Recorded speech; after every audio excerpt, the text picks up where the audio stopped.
Keir Starmer is under fire, folks, and this time it's not just coming from the usual suspects.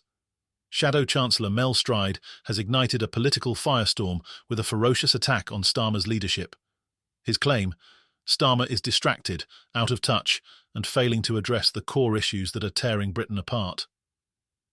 Stride's blistering critique, delivered in a headline-making GB News interview, has left Westminster buzzing. It's a scathing indictment of a government seemingly more interested in playing the global diplomat than fixing the crises at home. Now let's check out an interview with Shadow Chancellor Mel Stride says Keir Starmer is failing to get a grip on key issues. Why is it then that Kemi Badenoch isn't going when talking about reintroducing that policy? Yvette Cooper said in the Commons yesterday the Rwanda scheme was such a failure that even the Conservative Party leader Kemi Badenoch is not proposing to bring it back.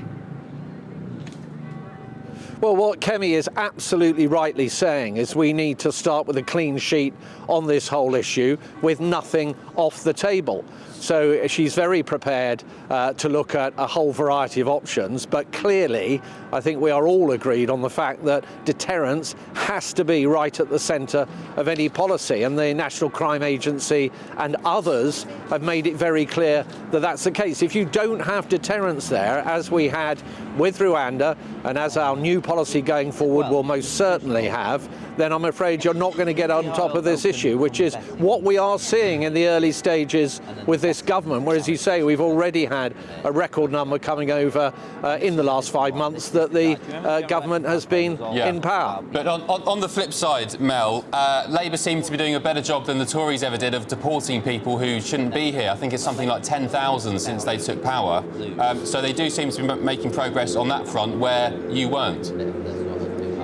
Anyway, this Labour candidate is now... Well, no, what this government actually now is doing is beginning to... We actually shut a large number of hotels that were actually housing migrants because of the expense of doing that. What you're seeing under this government is that going into reverse, which is not what I think most people want to see. Look, at the end of the day, this government has got to get a grip, and we're seeing this right across the piece, not just with small boats where the numbers have been going up, as we've discussed, but also on the economy, where these additional taxation is now, according to the Office of Budget Responsibility, going to lead to higher unemployment, higher inflation we're going to be seeing, higher interest rates, lower wages. These are the kind of issues that this government has really got to get a grip on. And I'm afraid at the moment they're simply not doing that. Stride wasted no time going for the jugular. This government has got to get a grip, he declared, his tone sharp and uncompromising. He pointed to a litany of domestic failures, from the surging numbers of illegal small boat crossings to an economy teetering on the brink of chaos. We're seeing higher unemployment, higher inflation, and a worrying trend of interest rates climbing while wages stagnate, he warned. Stride's words couldn't have come at a worse time for Starmer, who had just delivered a high-profile speech at the Lord Mayor's banquet. In it, he pledged to invest more deeply in Britain's partnership with the United States and reaffirmed his commitment to Ukraine amidst ongoing aggression from Vladimir Putin. While the speech aimed to project strength on the global stage, it has drawn criticism for its lack of focus on domestic issues. Stride's interview has amplified that critique, painting a picture of a leader distracted by international alliances while ignoring the mounting challenges at home. One of the sharpest barbs came when Stride took aim at Labour's migration policy, particularly the slogan, "Smash the gangs," which has been a cornerstone of their platform. A slogan like that doesn't achieve anything, he scoffed, accusing the government of failing to implement effective deterrence. Stride contrasted this with the previous administration's Rwanda scheme and the Albania Returns Agreement, which he said had yielded tangible results. We shut down a significant number of migrant hotels because of those policies, but now we're seeing a reversal under this government. The hotels are filling back up, and the costs are skyrocketing, he said. But it wasn't just migration that came under fire. Stride's critique of the economy was perhaps even more devastating. He described the recent budget as extraordinary in its recklessness, pointing to excessive spending and borrowing that he believes will stifle growth. Taxation on businesses, he argued, is particularly problematic. We're crushing businesses under the weight of taxes, he said, warning that this approach could lead to long-term economic stagnation. Interest rates are higher, wages are lower, and the average Brit is paying the price for Labour's incompetence. Stride also highlighted a glaring irony in Labour's focus on foreign policy. While they're busy talking about the dangers of a future Trump presidency and potential trade wars, they're ignoring the fact that people here in Britain can't afford their heating bills, he said. The Shadow Chancellor accused Starmer of using international diplomacy as a convenient distraction from his government's inability to tackle domestic challenges. The timing of Stride's interview couldn't be more significant.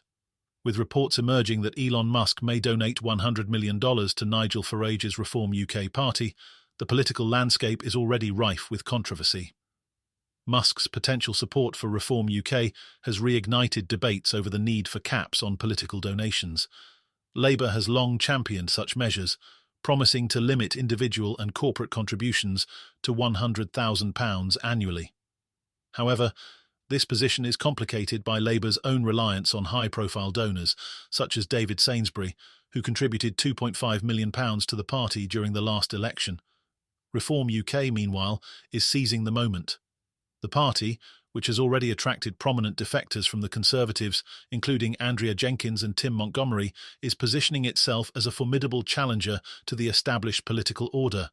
Farage, emboldened by Musk's potential backing, has predicted that Reform UK could make significant gains in the next general election. This development has added another layer of complexity to Starmer's already precarious position. Critics argue that Starmer's government is caught between trying to manage its image as a global player and addressing the immediate needs of the British people. Stride's comments have crystallised this tension, highlighting a growing perception that Labour is out of touch with the struggles of everyday citizens. The Shadow Chancellor's warning about higher unemployment and higher inflation under Labour's leadership is likely to resonate with voters who are already feeling the pinch. As the fallout from Stride's interview continues, Labour is facing mounting pressure to clarify its priorities. The party has promised reforms to the electoral system, including stricter rules around political donations, but questions remain about how these measures will be implemented. The proposed cap on donations, for instance, could have significant implications for Labour's fundraising efforts, especially given its reliance on wealthy donors like Sainsbury. Adding to the drama is the ongoing defection crisis within the Conservative Party. The recent departures of high-profile figures like Jenkins and Montgomery to Reform UK have underscored the growing appeal of Farage's populist message. For Starmer, this presents both a challenge and an opportunity.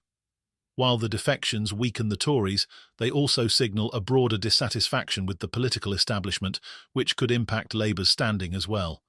For now, Starmer must contend with the immediate fallout from Stride's interview. The Shadow Chancellor's remarks have struck a nerve, amplifying concerns that Labour is more focused on managing its international image than solving the problems facing British families. With the economy in turmoil and migration numbers climbing, Stride's warning that this government has got to get a grip is likely to haunt Starmer in the weeks and months ahead. Will Labour be able to pivot and refocus on the domestic issues that matter most to voters, or will the growing perception of a distracted and ineffective government continue to erode public confidence? One thing is certain, the pressure on Keir Starmer has never been greater, and the stakes for Labour and for Britain have never been higher.